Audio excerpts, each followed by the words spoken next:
ఈరోజు దేవుని వాగ్దానం. అపోస్తలుడైన పౌలు ఫిలిప్పీలకు రాసిన పత్రిక 4వ అధ్యాయం 19వ వచనం. క్రీస్తు యేసునందు మహిమలో మీ ప్రతి అవసరమును తీర్చును. క్రీస్తు యేసునందు మహిమలో మీ ప్రతి అవసరమును తీర్చును. కాగా దేవుడు తన ఐశ్వర్యము చొప్పున క్రీస్తు యేసునందు మహిమలో మీ ప్రతి అవసరమును తీర్చును. మన తండ్రి అయిన దేవునికి యుగయుగములకు మహిమ కలుగునుగాక. ఆమెన్. సృష్టిలో దేవుడు కొన్ని నియమాలను ఈ భూమిపై నియమించారు. అవి ఓసారి మనం గమనించితే భూ గురుత్వాకర్షణను బట్టి పైకి విసిరిన రాయి మరల క్రిందికే భూమిపైనే పడుతుంది. నీళ్లలో ముంచిన బంతి మనము వదిలిన వెంటనే పైకి వేగంగా నీళ్లపై వచ్చి నిలుస్తుంది. ఒడ్డుపైకి వేగంగా వచ్చిన సముద్ర కెరటం మరలా వెనుకకు సముద్రములోనికే అంతే వేగంతో వెళ్తుంది. దైవ వాక్య ప్రకారం దేవుడు కొన్ని నియమాలు పెట్టారు. అవి సామెతల గ్రంథంలో 11వ అధ్యాయం 25వ వచనం ప్రకారం నీళ్లు పోయి వారికి నీళ్లు పోయబడను, ఔదార్యము గలవారు పుష్టి నొందుదురు. లూకా సువార్త 6వ అధ్యాయం 38వ వచనం ప్రకారం క్షమించుడి, అప్పుడు మీరు క్షమింపబడుదురు, ఇయ్యుడి, అప్పుడు మీకు ఇయ్యబడును. మీరు ఏ కొలతతో కొలుతారో ఆ కొలతతోనే మీకు మరలా కొలువబడను.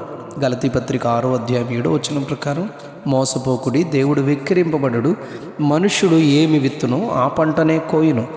2వ కొరింథీ పత్రిక 9వ అధ్యాయం 6వ వచనం ప్రకారం కొంచెముగా విత్తువాడు కొంచెముగా పంట కోయును, సమృద్ధిగా విత్తువాడు సమృద్ధిగా పంట కోయును. ఇవన్నీ దైవ నియమాలు.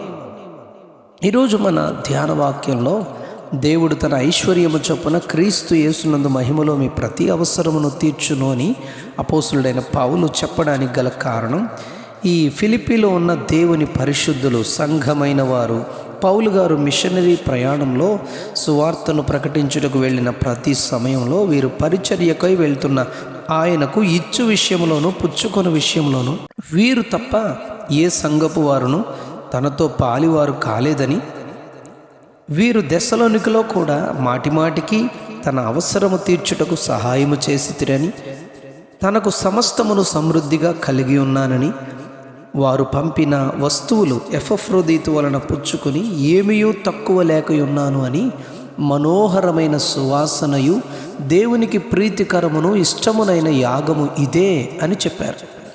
తన అవసరములో వారు చేసిన దానికి బదులుగా దేవుడు మహిమలో క్రీస్తు యేసునందు మీ ప్రతి అవసరమును తీర్చును అని దీవించారు. ఈ సందర్భంలో దేవుని సేవకులకు, దేవుడు ఏర్పరచుకున్న తన ప్రవక్తలకు, యాజకులైన వారికి గ్రంథములో ఎవరెవరు పరిచర్యలో సహకరించి అవసరమును తీర్చి వారి ప్రతి అవసరము మహిమలో వారికి తీర్చబడ్డాయో జ్ఞాపకం చేయాలని నేను అనుకుంటున్నాను.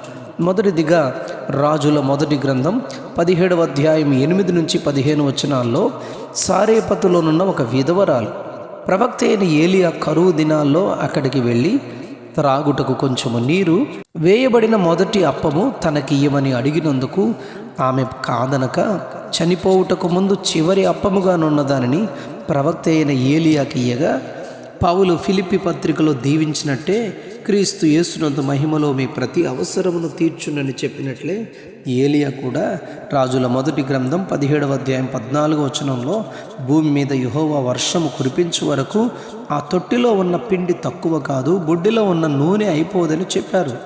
అలానే యెహోవా ఏలియా ద్వారా సెలవిచ్చిన ప్రకారం తొట్టిలో ఉన్న పిండి తక్కువ కాలేదు, బుడ్డిలో ఉన్న నూనె అయిపోలేదని 16వ వచనంలో చెప్పబడింది.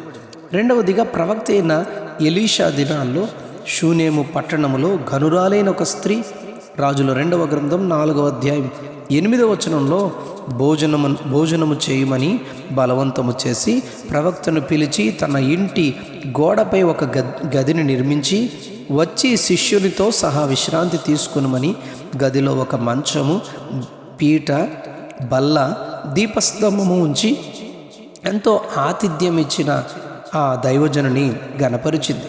దాని ఫలముగా ప్రవక్త దీవించి 4వ అధ్యాయం 16వ వచనంలో, అమ్మా మరుసటి ఏట ఈ ఋతువున నీ కౌగిట కుమారుడుండునని పలికాడు. ఆయన దీవించినట్లే 4వ అధ్యాయం 17వ వచనంలో ఎలీషా తనతో చెప్పిన కాలమున ఆమె గర్భవతి అయి కుమారుని కనినట్లుగా అక్కడ చెప్పబడింది. దైవ నియమం విత్తుట కోయుట అలానే ఉంటుంది. విస్తారముగా విత్తితే విస్తారముగా పంట, కొంచెముగా విత్తితే కొంచెమే పంట అన్నట్లు క్రీస్తు యేసునందు మహిమలో మన ప్రతి అవసరము తీర్చబడాలి అంటే దేవుని నియమ ప్రకారం సణుగు కొనక, బలవంతముగా కాక, ప్రతివాడు తన హృదయములో నిశ్చయించుకున్న ప్రకారం ఇయ్యాలి. పిసినితనముగా కాక ధారాళముగా దేవునికి ఇయ్యాలి. అప్పుడే ఈ వాక్య దీవెన మనమును పొందుకుంటాం. అలాగున మనమును పొందుకునే కృప ప్రభువు మనకు దయచేయును గాక. Amen, amen, amen. అపోస్తులుడైన పౌలు ఫిలిప్పీలకు రాసిన పత్రిక 4వ అధ్యాయం 19వ వచనం. క్రీస్తు యేసునందు మహిమలో మీ ప్రతి అవసరమును తీర్చును. క్రీస్తు యేసునందు మహిమలో మీ ప్రతి అవసరమును తీర్చును. Amen, amen, amen.